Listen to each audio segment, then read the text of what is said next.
You can print more money as a government. Yeah, no, but you can mine only the preset amount of Bitcoin. I understand that part. But so But you there's can't still make some more. yet to be mined. Mhm. So what you're saying is it's in existence, it just doesn't. It's an You existence. see my question where it comes from? Like if there's a finite amount of Bitcoin to be had, Yeah. totally, then some of it is not had by anybody yet. So, Approximately 2 million left. well, that's fine, there's 2 million left, but how can the value be, what I'm saying is its value is not yet fixed because the amount of Bitcoin has not yet been realized. Yeah, but we know how much it's going to be, and we know how much is going to be produced every day. So there's a schedule in which every day we're adding new Bitcoin that are being produced every day. So how do we know, so does that mean you know when you're going to have all of the Bitcoin Yep. in circulation? Exactly. It's in about 100 years from now. In about 100 years? 2140. Yeah. 2140 is the But I mean, like the vast majority. So in our lifetime, we will never realize that in our lifetime, we will never see all of the Bitcoin. But we're gonna see about. I mean, we're already at 90%, and we're gonna get to like 99% very quickly. But we still don't have all of it. No. We won't see it in our lifetime. We will not run out of it in our lifetime. Yes, but it doesn't really matter. Like the important thing is that the supply can't be increased arbitrarily, and that somebody can't just keep making more. So yeah, we know that every day today there's new 900 coins being made, but they're being made by people who are mining them at a cost, and the cost of mining them is roughly close to the cost of buying them. So that's the thing. You can't just mine Bitcoin for free. Nobody has a magic printer that can just mine new Bitcoin. So in order to mine a Bitcoin, currently a Bitcoin is worth around $20,000. In order to mine one, it's going to cost you somewhere in the range of around $20,000. So about 6 months ago, did it cost $20,000 to mine one Bitcoin? I mean, it's oscillates. 20,000 is like an estimate, and it depends on your individual cost as a miner. So some miners will mine it at 5,000. Some miners would have a cost at 30,000, and they'll shut down because they can't. Make Well, ends meet. I'm asking because, like, what was it, 6 months ago? Bitcoin was, when was it 70,000? When did it reach its peak? Yeah, about 7 months ago, 8 months ago. Okay, November. so around 8 months ago, it reached its peak at $70,000 to mine one Bitcoin. But today, it costs $20,000 to mine one Bitcoin. No, not quite. So somebody made $50,000 there. A lot of people made a lot of money. A lot of people made a lot of money, Or you right? can mine it I'll here. give you that. But it doesn't make sense what you're saying. It doesn't, like, if the cost of mining a Bitcoin was $20,000 at that time, and it's still $20,000 today, it No, doesn't. the cost of mining keeps varying because the difficulty of mining keeps adjusting. So the cost of mining Bitcoin follows the cost of Bitcoin. It's designed to be that way. Because it's something called the It difficulty costs adjustment. $0 to mine fiat, so like. Well, I'm not, you know what, all of, you're a doctor, right? You're a doctor of, How much did it cost them to Economics. print two? see, that's great. So I don't know anything, I have never gone to school for economics, right? That's good. Better than going. Well, what you're saying is ignorance is bliss, and I would agree with you No, there. I'm saying going to school is worse than ignorance because you get misinformed. Negative knowledge. Misinformed is better than ignorance. So there's a lot of things that you said that, you know, I completely agree with, especially with fiat currency being printed, and I know that the value goes down. This is just basic. I mean, you don't have to be a doctor in economics to know the difference in supply and demand. You kind of have to not be, because if you are interested in economics, then the whole point is that they send you to school so that you come out and tell people, no, don't worry, inflation is not a problem.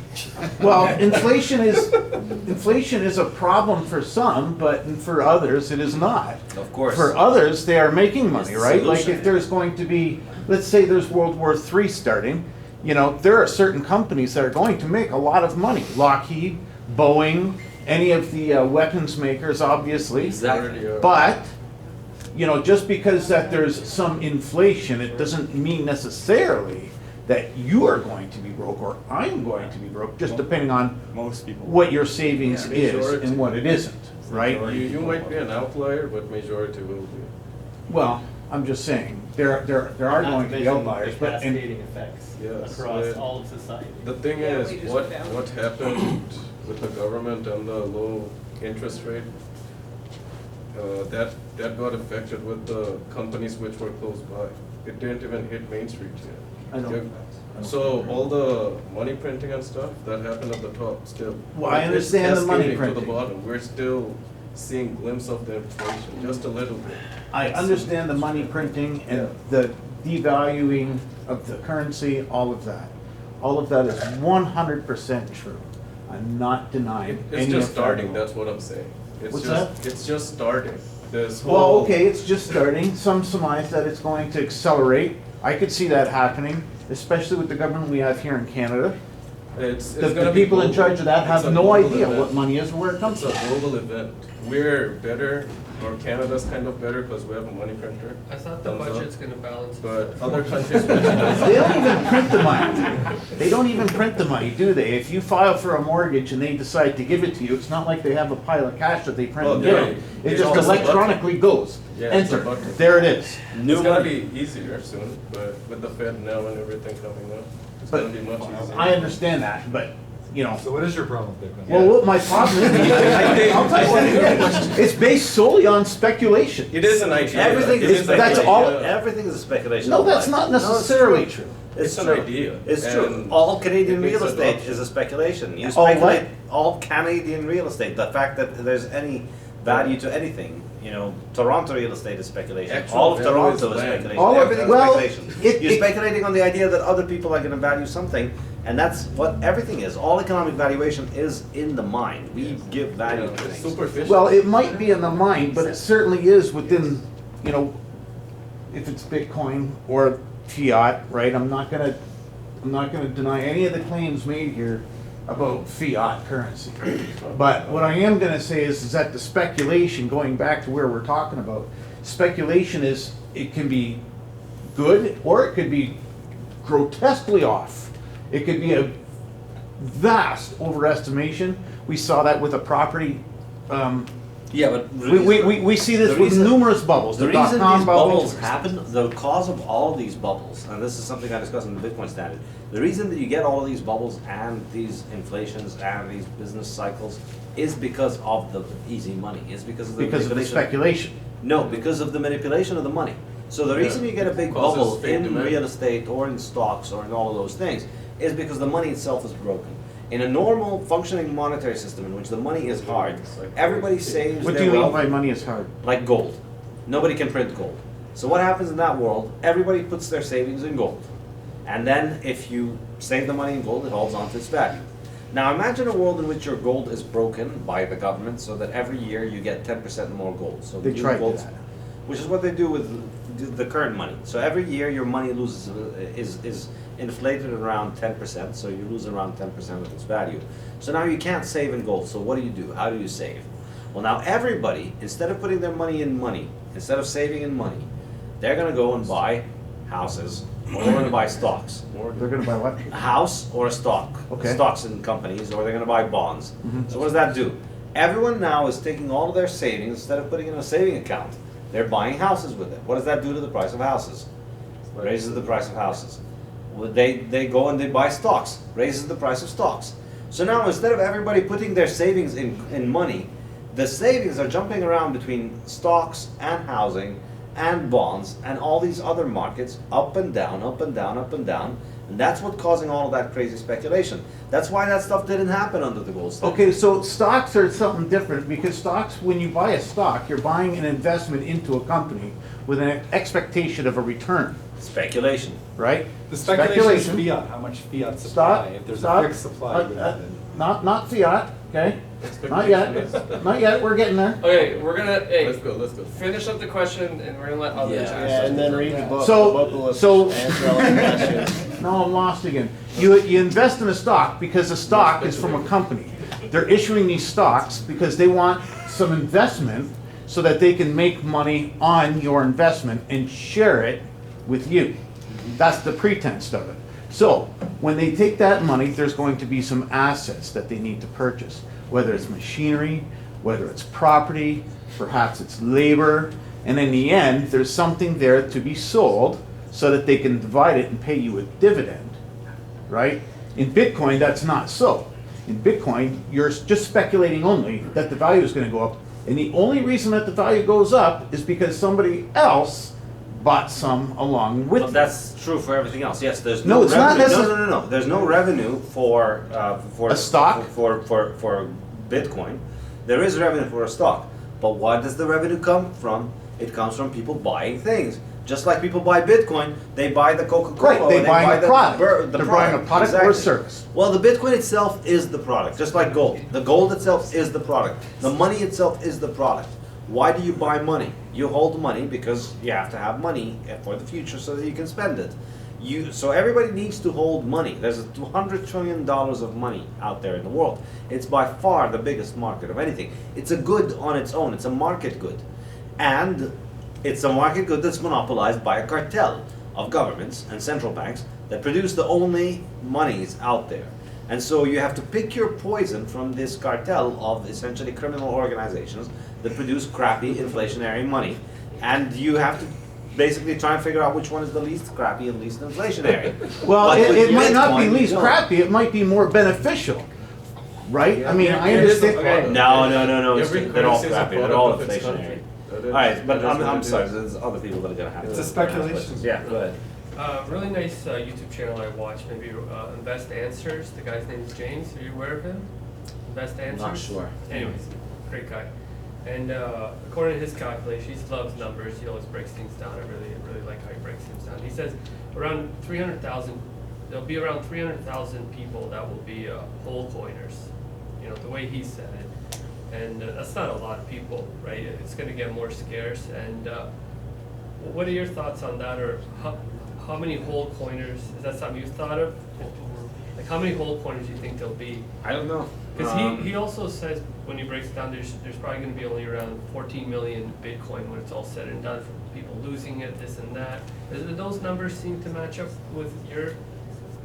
I haven't really given this much thought, to be honest, because like in aggregate, these things don't even matter. Like, For the scarcity part, right? 'Cause it'd I be mean, the less- total number of Bitcoin matters. That's what matters, which you can verify in your note. But you know, how many people hold how much is.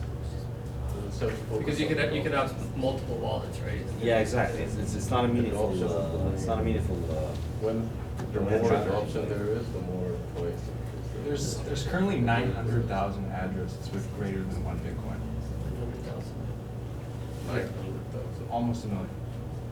So it's greater than yours. Probably a little more. So, But those are it's- addresses, not individual One numbers. person- It's I get different. one person It's- online. It's a bit, I hear you. it's a question of a different angle. So ultimately, will Bitcoin be for use for sovereign individuals or for algorithms and all this gizmo that's coming up for the fourth industrial revolution? I don't really buy most of that stuff. So it'll be for more for sovereign individual people. Yeah, I think individuals will use money, and I'm not so sold on all of these. Because they're saying drones, algorithms, and all this. Yeah, I they need mean, all of that stuff. transactions, and that's all this digital currency for. It doesn't make sense that all of that stuff would involve all of these micropayments. Like you'd have your toaster connected to pay satoshis. for That's something. pretty much where it's Because, going. like- With the smart contracts and every. And it doesn't make sense. Like it's for me, it seems like it's a problem looking for a solution. It's a bunch of buzzwords, and they're trying to manufacture a problem so that More Hegelian So it's a dialectic. solution looking for a problem, in that they're the people are trying to find ways of saying how we can use micropayments, and they're coming up with all these different scenarios where it could be useful. But like ultimately, here's the thing: if you're dealing with somebody in a repeated setting, like you're buying and selling things repeatedly, so your fridge is, for whatever reason, it needs to be buying and selling cold credits from the grid or whatever, or electricity.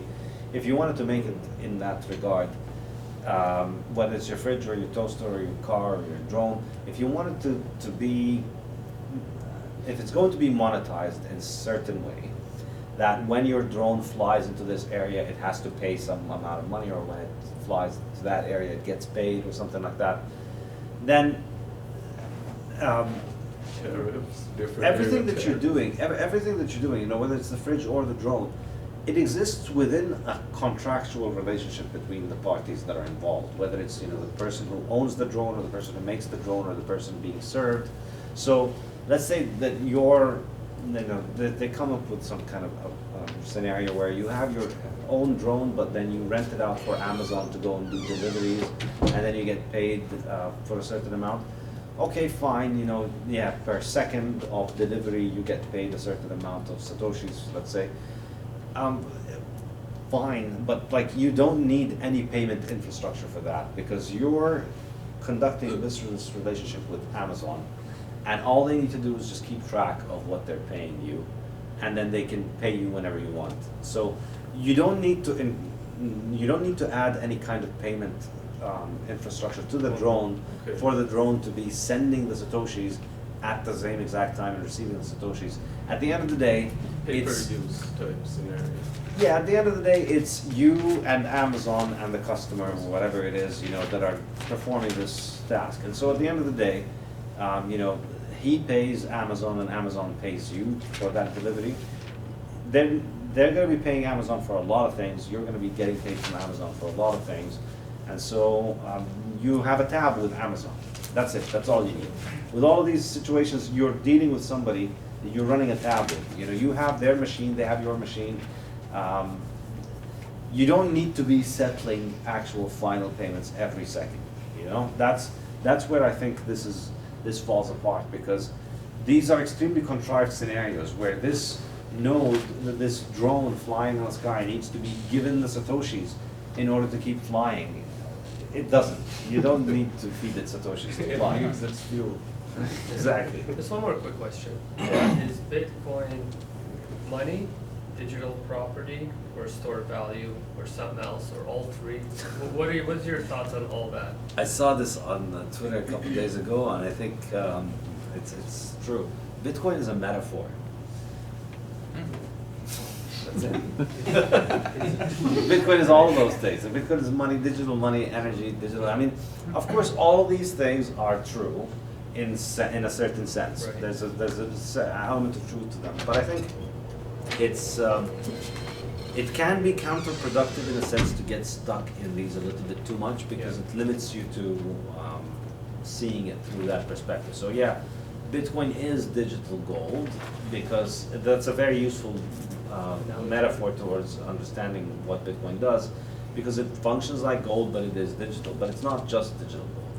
And Bitcoin is, in a sense, digital energy, because you store in these cryptographic numbers, you store energy that you could then use. I mean, you could store monetary energy that you could then use to get work done. You can then spend the money. You store it for a year and then spend the money in a year. So you could say that it is energy, but obviously it isn't really energy, because, and even though energy goes into making Bitcoin, you're not storing the energy in your trezor. You know, Was so it with your interview with Jordan Peterson that he was blown away by this? I spent a lot of time in northern Alberta.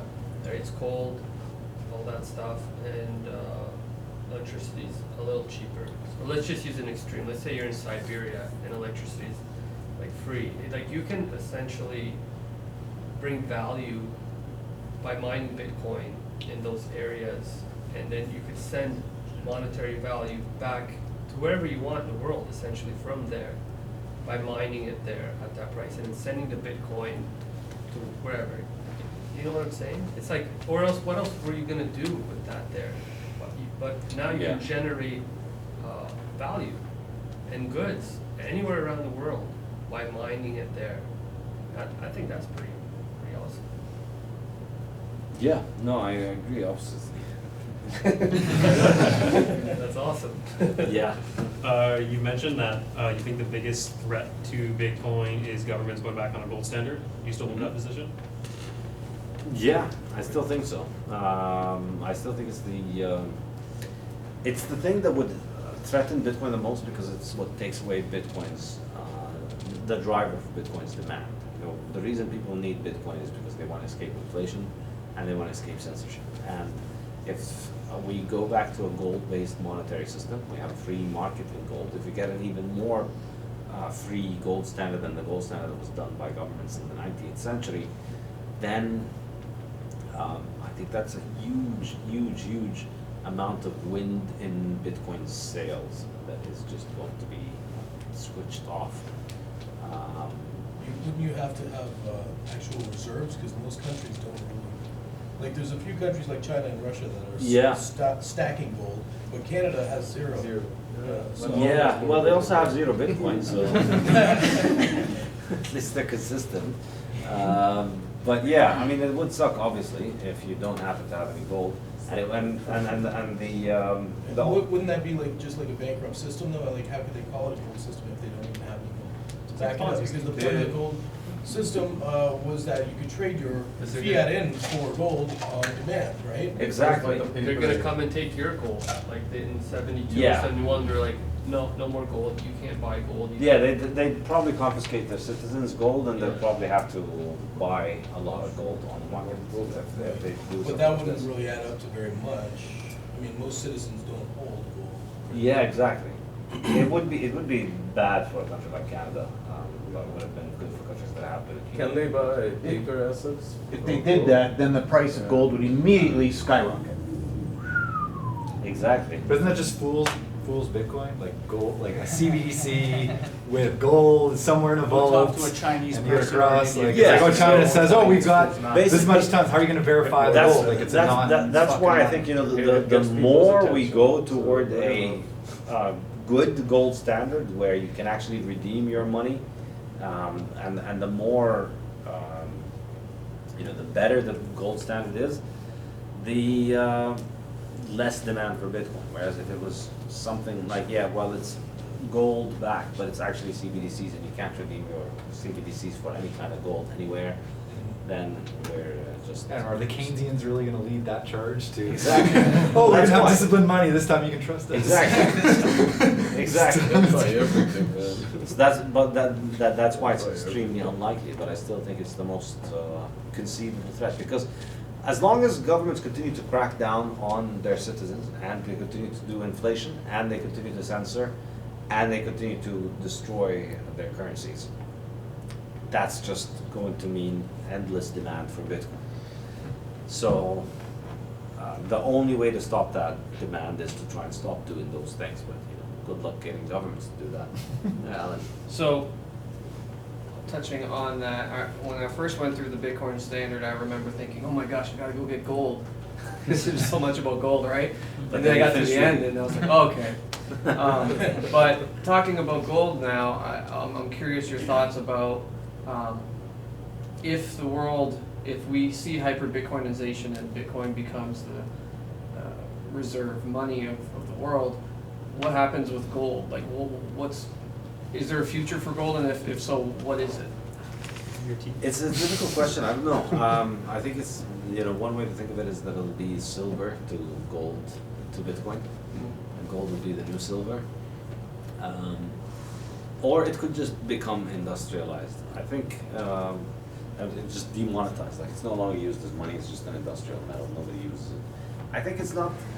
I think that's likely going to take a very, very long time, just because there's so much cultural and religious attachment to gold as money. So people will continue to use it as dowry in India and China and the Muslim world, and that's about 4 or 5 billion people. So it's going to continue to be used significantly in that, and that's basically money. Dowry is money, and jewelry is money in a sense. Like the reason gold is in jewelry is because gold is money, because it's a good way to store money. The point of jewelry is that it's a way of storing value into the future. So because of that, I think it's going to maintain some kind of monetary role, but I think it's going to be like silver in that it's just going to continue to lose wealth and lose value. So over time, people who use it in a monetary role will just be hurt, and so over time, people are going to learn that basically, even if you use it as a monetary good, should be a small part of your monetary portfolio rather than a big part. So it's going to become jewelry, basically. Or it's going to become industrial, and it's just going to become like a commodity rather than a monetary commodity. Yeah. Do you think humanity makes it through the great filter if Bitcoin doesn't succeed? Yeah, I That's think it. End of the line, guys. Sorry. Parasites took too much, you know? as a species, I think we are not going to make it. No, I think we will make it. I think this kind of as bad as things get, I think life will find a way, just because that's just the way that life is. Life is a very powerful force, and so no matter how stupid or how destructive we are, all that happens is that people who do stupid and destructive things drive themselves out of the gene pool, allowing those who don't do stupid and destructive things to dominate the gene pool. So as bad and as horrific as it gets, yeah, we could get a world in which billions of people starve to death because of upgrading our energy infrastructure into swings and slides and windmills and other 5th century technology. We could get billions of people dying because of that. The billions of people who decide, hey, let's dismantle our industrial infrastructure before winter because it's hot in the summer because of CO2. That's going to suck, and a lot of people are going to be hurt from that. But what's going to happen to the few people that don't carry this out? They're going to survive and they're going to learn the lesson. Would the economy of scale go down such to that you actually wouldn't need Bitcoin, so then we're just bartering basically because the economies are so small? That's the really scary thing. If we get the population collapse, like we can't have this current standard of living without having 8 billion people around the world churning out work for each other.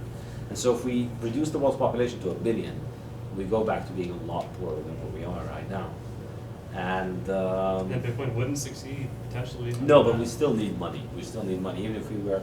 I mean, I guess we'd stop needing money if we are if there's less than 150 people, Dunbar number, which is a site that everybody can know everybody. Okay. In that case, then we don't need money. We can just keep tabs of favor. Even then, we kind of probably still need money. But yeah, 150 is like the least that I'd.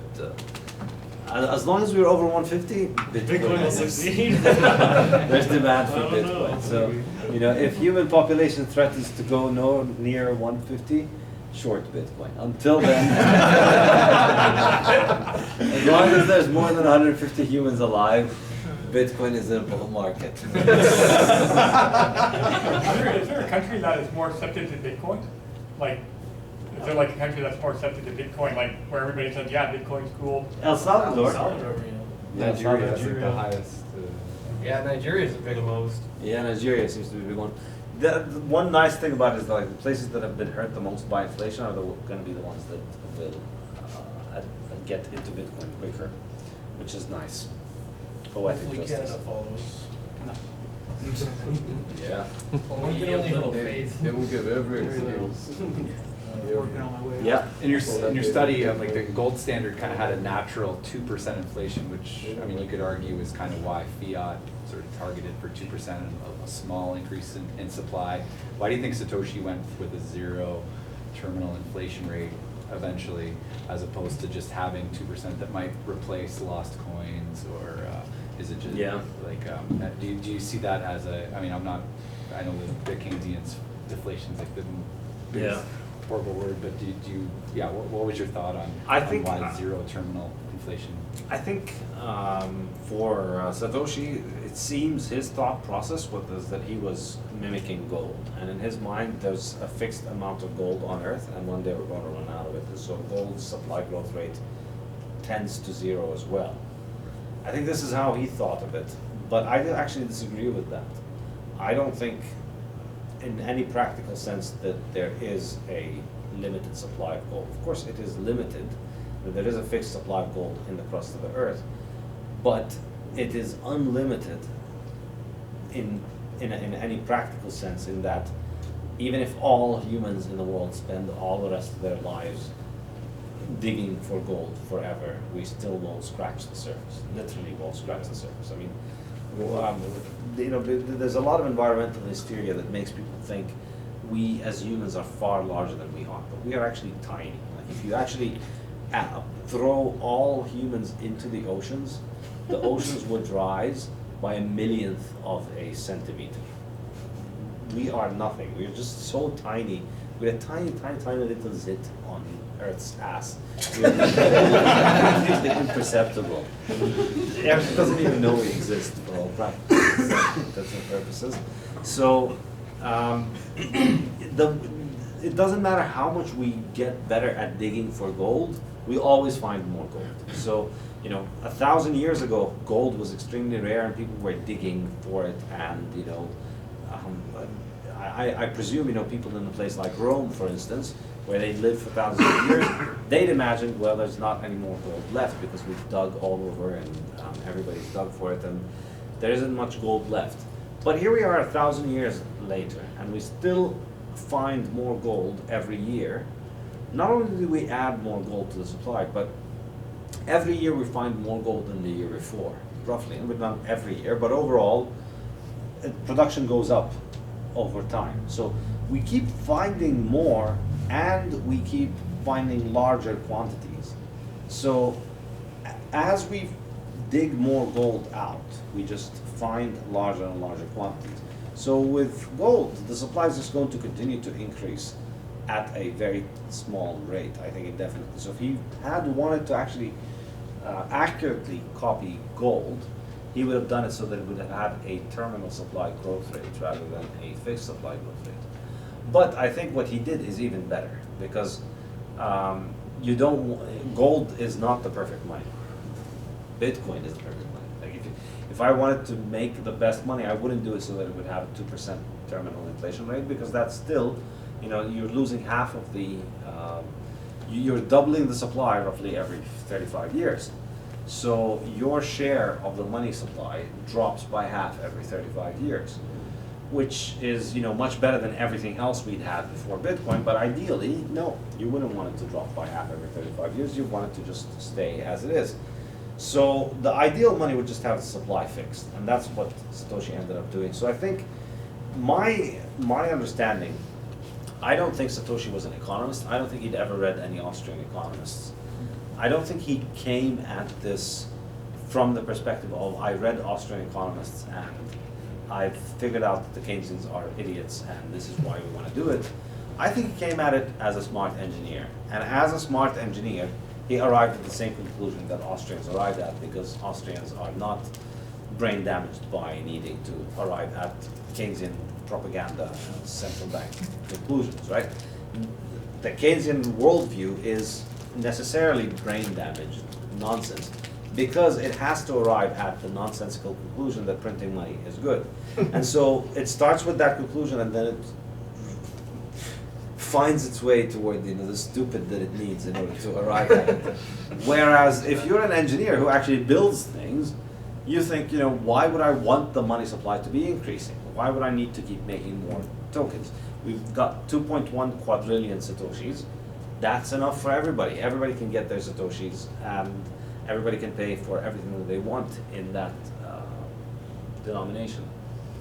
What's funny is that the Keynesians are all about against austerity. Like, if you told them they're going to cut budget deficits spending-wise by anything, they'd be freaking out and going in the streets. But they want to put in energy austerity to like unprecedented degrees, which, as Bitcoiners know, is money, and it's going to be kind of like, that's going to be the moment that sort of, in my opinion, kills fiat. That, hey, we increase the supply, but we have to decrease the energy, which energy is money. Yeah, I mean it's well, it's, to be fair, I don't think it's what kills fiat. I think it's the only way to preserve fiat. Or culturally, like, because it'll be, yeah, well, eventually culturally, people will be like, okay, I'm not going to freeze to death. Like, this is stupid. Like, it's like. I think you're overestimating. Could be people eat crickets. Yeah, you're overestimating people. I mean, people spend 2 years locked in at home. Okay, so now we're on this. Because of respiratory illnesses. I think but where, I mean, obviously, you'd think, yes, this is, people are going to think, oh wow, this is crazy. Why are we using this monetary system that's uninvented the modern technologies of the 20th century and left us freezing in the cold? You'd think that. However, I think the reality is, the reason that all of this stuff is being promoted, in my opinion, you know, it's not like there's an actual, in my mind, I don't think that there are evil people out there who just want to see you locked in at home, freezing cold. It's not that they want that for its own sake.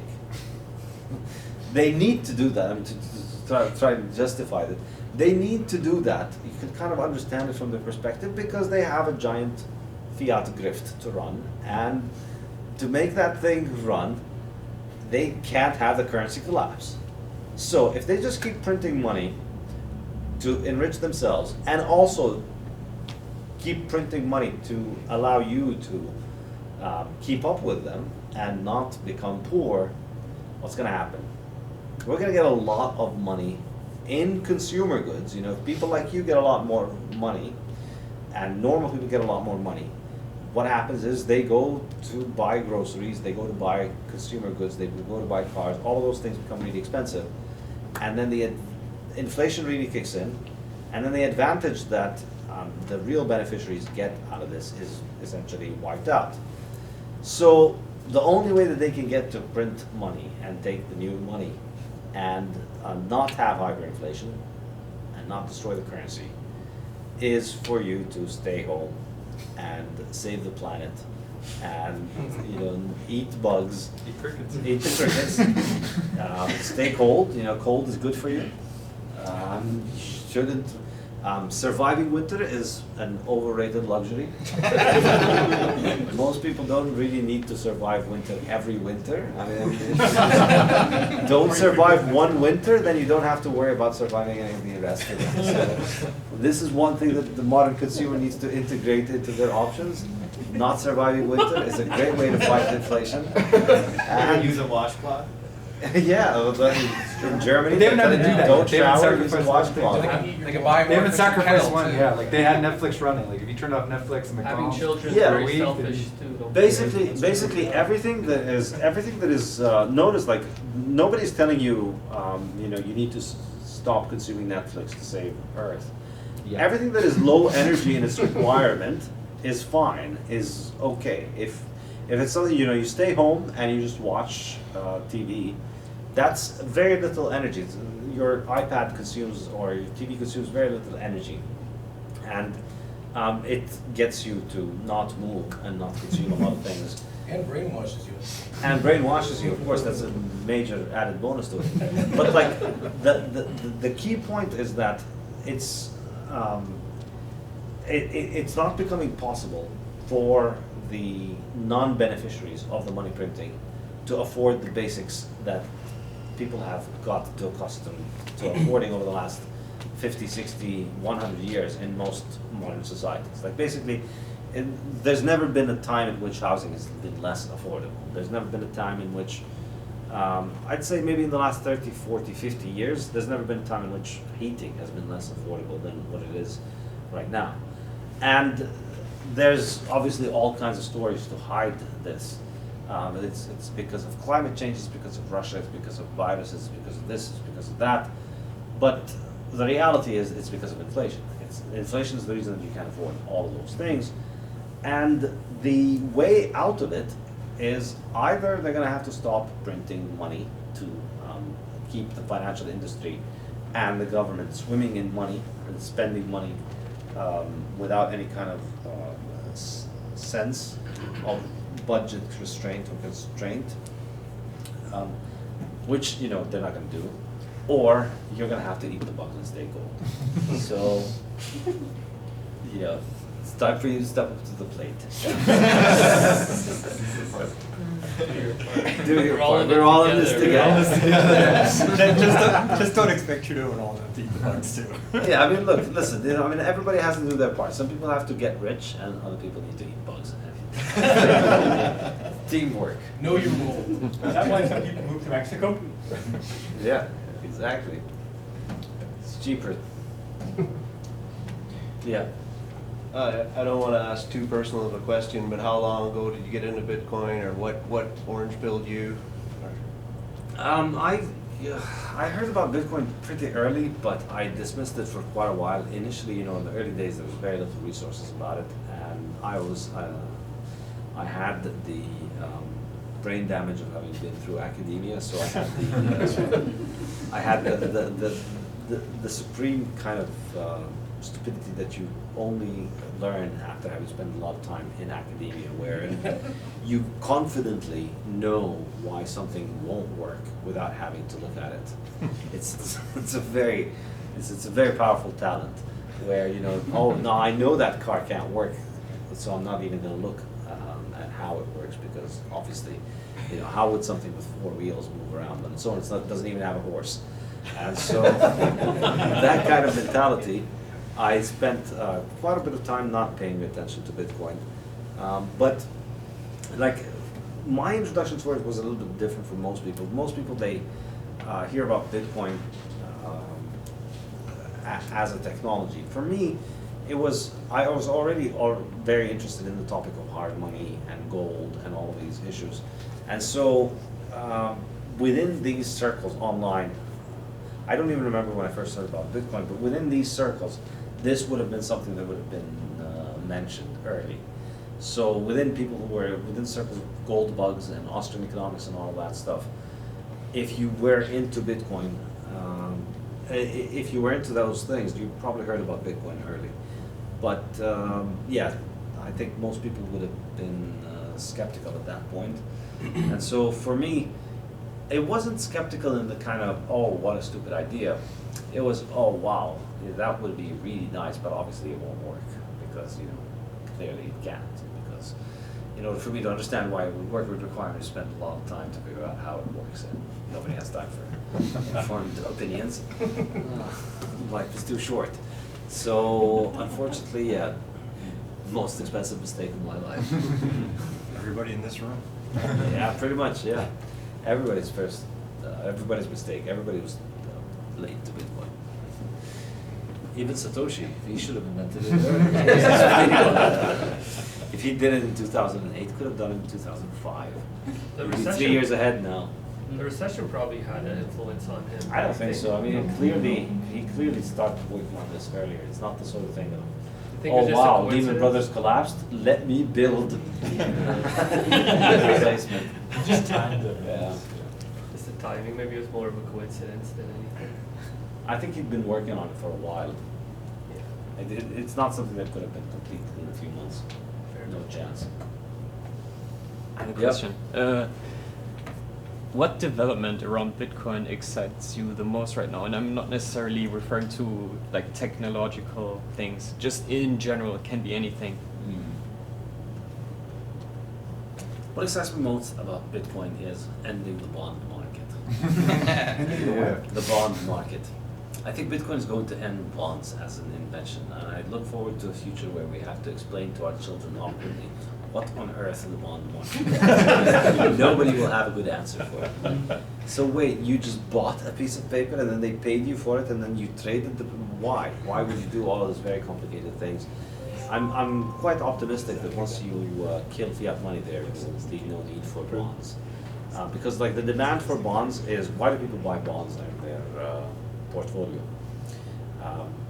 If you have decent money, that's what it does. Like the point of bonds is that you just hold it to beat inflation. You don't want to take risks. You don't want to take equity risk. You don't want to get into a business which could get sued because they killed somebody by mistake, and then you lose all of your money.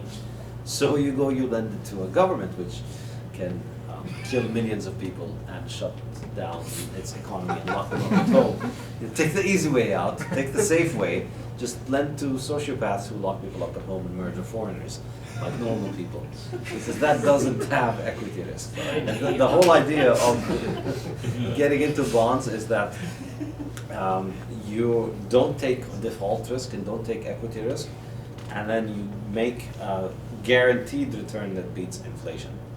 That was the scam. Does it though?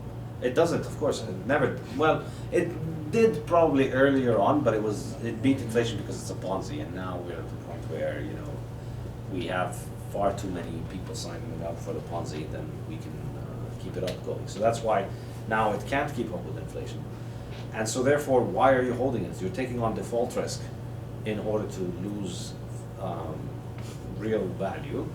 And the answer fiat people will tell you is, well, because if I hold dollars, I would lose even more. But with negative rates, that might even stop being true. And with Bitcoin, I think it's going to stop being true even further because, and like right now, this is enormously significant what's happening now. Like there's basically no recognized avenue that society provides for people for saving anymore. It used to be you had hard money, and then when they took the hard money away, they told you, "Oh, don't worry about it. You can just put your money in a bank and you get an interest rate on it." So even though your currency is crappy and it's losing value, the saving account interest rate will beat inflation. Well, then that didn't work out, obviously, because Ponzi's can't last forever. And then they moved on to another Ponzi and told you just put it in government bonds. Don't put it in a saving account, put it in the government bond, and then the government bond will beat inflation. And that didn't work out because Ponzi's don't last forever.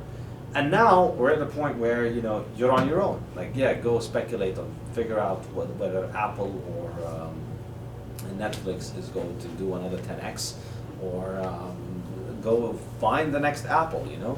If you're a 75-year-old person looking to retire, go and beat Wall Street analysts at finding the next Apple. That's your way of saving, because like putting money in bonds is just donating wealth to your government, and everybody needs to go and gamble. So my hope is that Bitcoin kills bonds, and I'm quite optimistic that it'll happen in our lifetime. Then we just don't have bonds anymore, and then without bonds, government's going to have to learn fiscal rule and monetary responsibility, because if you don't have bonds, then you can't have the entire fiat shell game. Then you need to go and just print paper money and print digital money, and then that just doesn't work properly. So that just leads to inflation very quickly. So yeah, so eating the bond market is what I'm most looking forward to. Yeah. And along those lines, do you think it'll swallow, like, bond market is estimated to be about $200 billion or so? Trillion. 400 trillion? Or sorry, not billion, trillion. 140, I think, 120, something. So do you think it just swallows that in terms of market cap, Bitcoin, or is just something like that?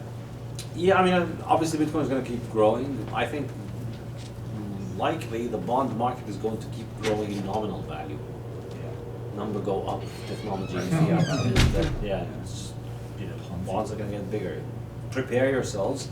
Next thing after trillion is quadrillion. So you're going to start hearing that number being bandied about. And like all of the numbers that you currently see in billions, like the Canadian government's budget is in billions. Soon it's going to be in trillions. And like I can see this happening. We just keep adding more zeros, and the nominal value of these fiat markets increase, but the nominal value, the real value of Bitcoin increases much more. And so we go from a world in which Bitcoin currently is like 0.2% of global money markets to a world in which it goes to 2%, 10%, 20%, 30%, 200%, 500%, 5,000%, and then the bond market is just, it's like that movie Idiocracy, where there's just a lot of money, and it's just a game where governments and their fans go and exchange tokens with one another in exchange for that kibble, basically, as food. Yeah. So in the future on a Bitcoin standard, what's your vision of the state? It's obviously difficult to tell, but I think we're going to move toward a world that is far more voluntary. So what exact shape or form that takes, I don't know.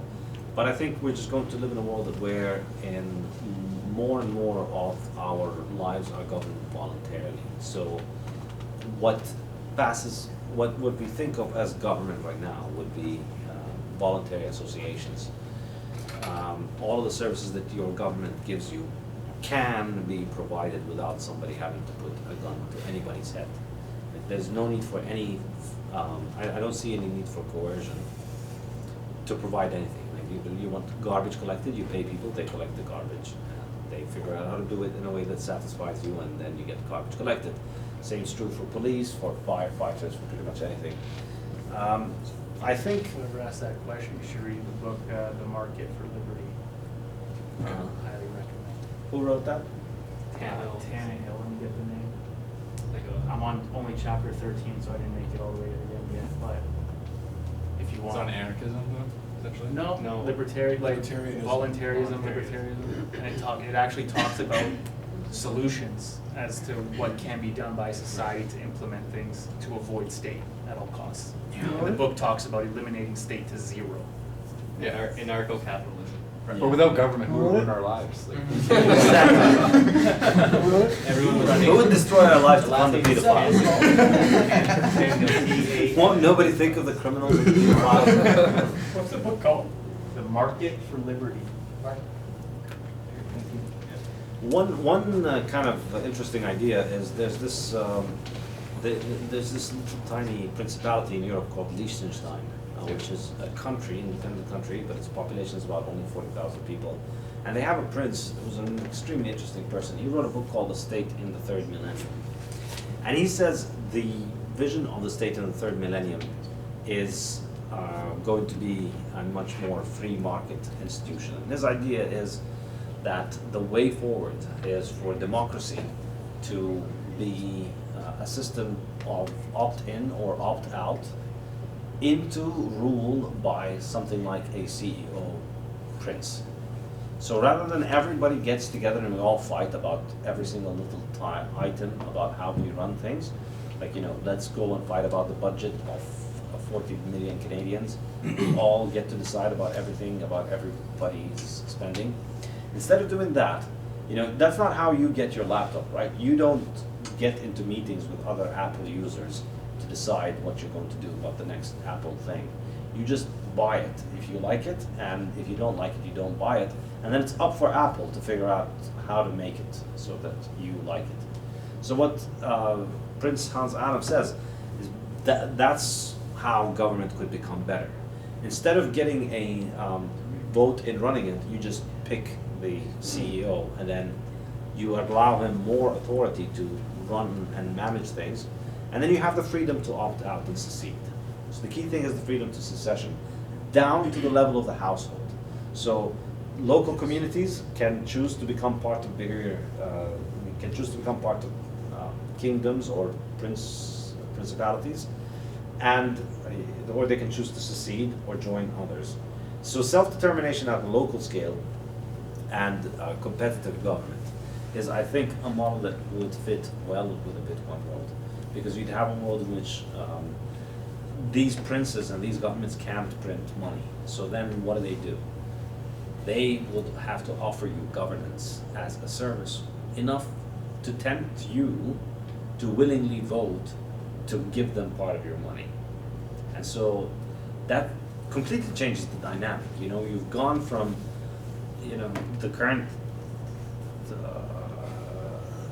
aneurysm in which we live, which is democracy, where we constantly try to, you know, if only we could just get our asshole in charge, then screw with them, screw with us, and then we, for 4 years, we forget about all of our suffering, because at least their side will be suffering slightly more than us. Instead of that, you know, you just, it's just going to be the Apple laptop model. It's, yeah, I like this phone, I'm just going to buy it. I don't like it, I'm not going to buy it, I'm going to move to another one. And then they figure out, you know, Apple doesn't hold democratic elections for its customers, and they still figure out how to make their phones work. Let's say that's working in like, you know, a quarter of the world. You know, there's countries doing that, and it's working, and people's livelihoods are better, and it's all good. What about the threat of other nations that aren't doing that, and how does a nation The other nations that are not doing that are going to be poor. How do they, but, I hear you, but how do you defend that when, if everyone, like, if you're living like that and then, you know, country A is, you know, a dictatorship and you have a very strong military, and you guys are, and we're here and we're doing this and it's working, how do we set up some sort of defense when everyone's kind of picking and choosing? Or maybe I'm not understanding it, but this I guess is a the question way to put it is this: the most, like, why did the U.S. Outlast the Soviet Union, even though the Soviet Union spent so much more money on so much more of its wealth Freedom? as a fraction on its military, it's because its wealth was a tiny, tiny fraction of the US. So what ends up happening is that if you have a free society and it is productive, and then you have the division of labor, and you have modern technology, and you have advancement, then a tiny fraction of society's wealth is enough to build more defense and more weapons than a despotic society. You know, because if it's a despotic society in which the government doesn't give people freedom, then it doesn't matter how much the government takes from their resources because they're not producing anything. So that's why economic freedom works out better as a defense mechanism. That's why, you know, richer countries are the more powerful countries. Cool, makes sense. Yeah. So in There's a kind of- chapter in the there's market. a chapter in the market of liberty for that. Called Is it? Defense of Foreign Aggression. Yeah, I just favored it, I'm gonna check it out. What you're talking about is, have you heard of that guy Balaji and the network state? Yeah. Yeah, so this is all rigged, like the plan's already in motion for. Read Yeah. that, exactly it what was he free said. online. It's like, let's just get everyone on board to make our own government, right Yeah, down but to the Balaji's household. just selling shitcoins. He No, I don't care about his shitcoins, but the idea of the network Yeah, but state, like, you you said. know, there's a lot of buzzwords in the book, but really the only actionable information in the book is how to start the network state. Just start your own shitcoin and then to another buzzword. Yeah, it's a concept though, like you described though, right? Is right down to the household, you have the option. Yeah. To move to where you feel comfortable. What you like. That's just what life was before 1913. It was like, I want to move from England to France, and I'm just gonna go. Yeah. Just whatever, no passports, dude. I'll take my gun. That's where That's when we have liberty. And now we live with shackles. It's insane. Yeah. So, is there anything that you talk about, say ETH or anything else? Like, I know most people say shit fast, but is there any other things in crypto world No. Yeah. that excite you even a little? Besides, Yeah, I a mean, lot of Bitcoin things obviously in is the best. Crypto But- exactly, but they're all based on Bitcoin. Pardon? They're all in Bitcoin, basically. The amount of Bitcoin. infrastructure in Yeah. Bitcoin supersedes So- anything in Well, I'm not asking if anything's better. That wasn't the question. Just Yeah. if Well, there's anything. Bitcoin's better, that's the answer. I'm dying. The answer is no, nothing else is more interesting. What's interesting is the merge. It'd be hilarious to watch this central planning thing. Just So just. Well, I'm excited the- for Ethereum to go to zero. Yeah. That's how the LTA created all the chokehold for retrieving gold. Do you think the new dynamic ESG standards gonna start creating chokeholds on the BTC miner and the segment there? Because maybe. because the whole ESG standard is still dynamic and it's Yes, I changing mean, every day. maybe they'll do something like this, but it doesn't really matter to Bitcoin's operation because if they do make, say, taxation on Bitcoin miners, you can think about it as that as just another part of the Because Bitcoin they're difficulty. implementing all the environment, sustainability, energy. Yeah, but I mean that might hurt you as a miner individually, but it doesn't hurt the network. So even if they do something and they shut down like half the miners, they go off the network. Well, China did that a few months ago, last year. They kicked off half the miners. So difficulty adjusts downwards, and the network continues. But I think the interesting thing here is that the network overall doesn't get hurt from the attack on individual miners. That's the important thing. Like anybody can continue to run. So in other words, we could move to a world like right now we have a lot of publicly traded mining companies, billion-dollar companies that trade on public markets, and they're regulated. They're all legit, publicly audited and everything. It's feasible that you could just not have that. All these companies would be shut down. All the big ones, public traded ones, they could get shut down. And it could be even feasible that even, not the publicly traded ones, but even things, anything over $1 million gets shut down. And still the network would be running seamlessly. Exactly. What would happen then is, there'd be a while in which the difficulty will take time to adjust downward, but what that means is, the new network is going to be based on a lot of small miners distributed all over the world. Oh, okay. So it's There's still B miners, but exactly, but it'll be, you know, individuals in their basements and somebody with a little piece of property in the middle of nowhere where they own a lot of acres somewhere in the north of Alberta, and they've got miners installed on a river that nobody knows of. I mean, the planet is enormous, so you could fit millions of miners all over the world. And what would happen if you did crack down is that we move away from the big centralized miners to just, you know, individuals who have 5, 10, 20, 50 machines all over the world, and then the network continues.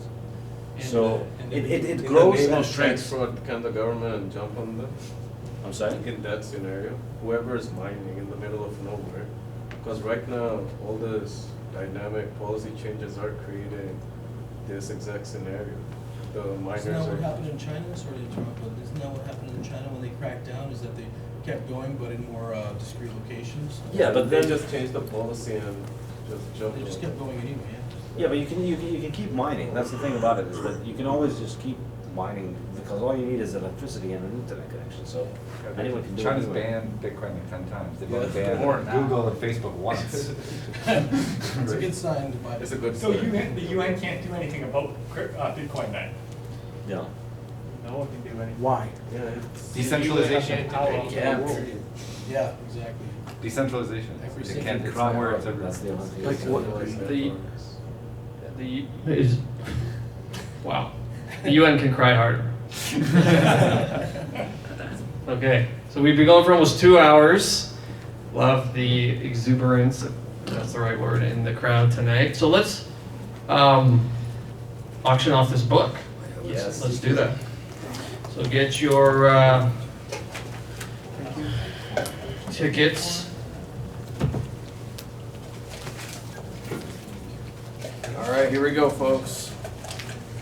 Last minute, anybody want to buy a ticket last minute? I think so. $5? Yeah, I'll buy one. All right. Why not?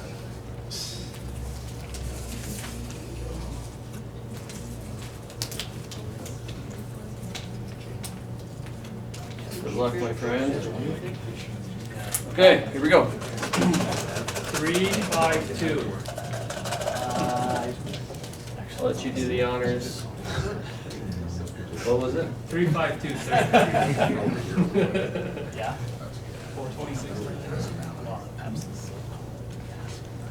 17. Number 17. That was the one that I had, and then you told me to switch. I put 17 in there twice, so I had to take. So who has 17? Someone has it because it's in there. I have 18. Will that work? Redraw. No one has 17?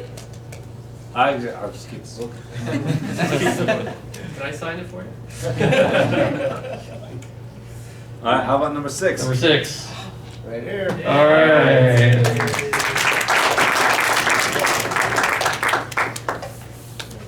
What's your name, sir? Ray.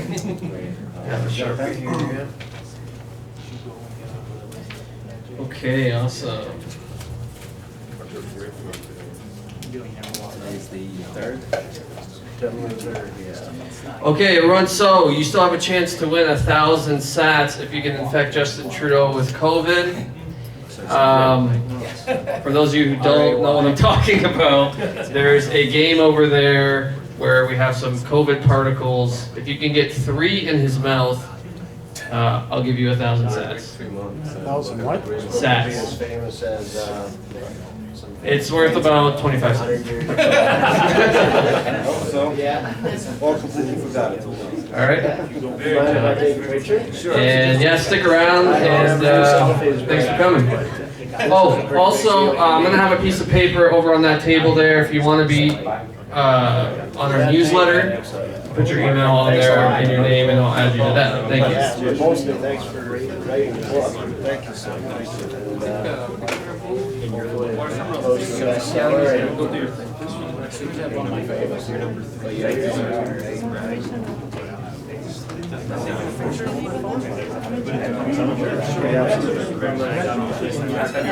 Ready? thought of the money. Yeah, that's what I'm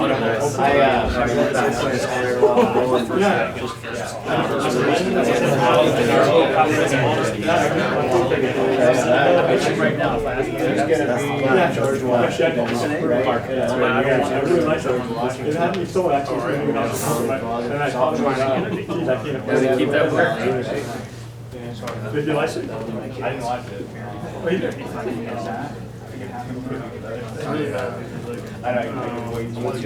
Alex, nice to meet you. Now you see. When I sit down. Yeah, I just do back.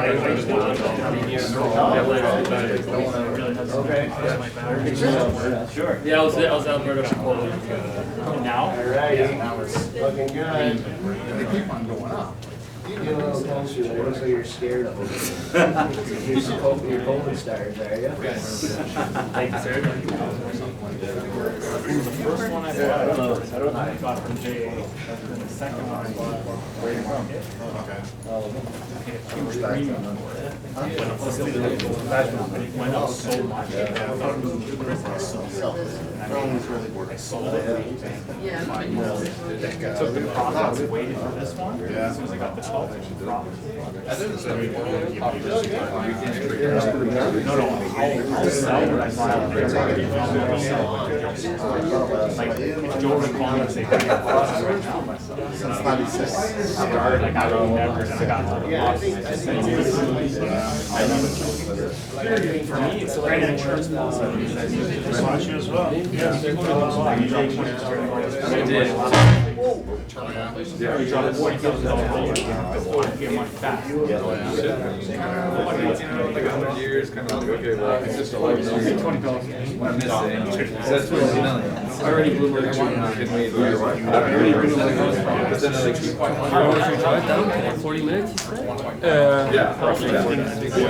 It's okay. It's just weird crossing the borders. How were they? Friendly. They just ask a lot of questions. Not too bad.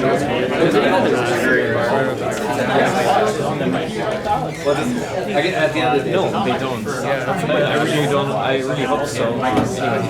But no. Maybe also depends on the status I am there on the visa. So maybe that's maybe they treat me different. Maybe they treat me different. I don't know. But, So you're in the US just as a work visa right now? Where's home? Germany. How long you been in the US? May now. Basically, I just wanted to make it here. I've been there. Thanks. I've been to Canada once before, maybe once a month ago, in Toronto, which I really liked. Oh, yeah? And then I yeah, people are nice here for sure.